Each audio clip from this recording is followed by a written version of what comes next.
Sa salit, yan sa salitan ko ay maliwanag na ang puso ng asawa ni Lot ay nahawakan pa rin ng mga bagay na nasa Sodoma at Gomora.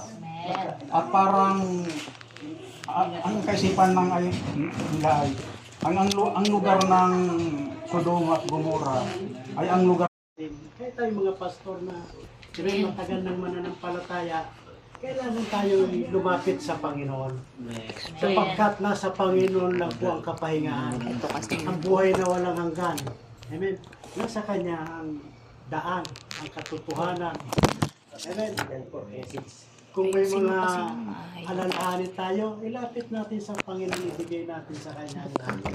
At ito'y mawawala. Ito ba yung pamanahan ka ng pamilya mga napakaraming kayamanan? Ano po? Ito po yung kayamanan na iniwan sa atin ng Panginoon. Assurance. Diba po? Iniwan niya sa atin, hindi lang po iniwan.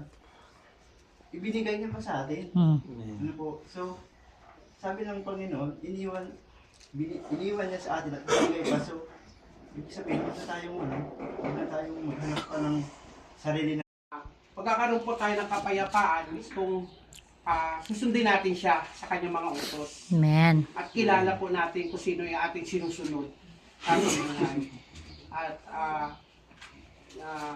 At sabi nga po niya na hindi natin nakikita ang ating Panginoon, subalit nararamdaman natin yung kanyang kapangyarihan. Amen. At hindi rin po pag nakita Ang lugar, ano ang mga bagay na hindi ko kaya ay pag-Lord, ito'y patuloy namin ng tawad upang maging karapat dapat po kami Lord God sa pagbabahagi po ng inyong padalasita sa mga oras nito, Lord God.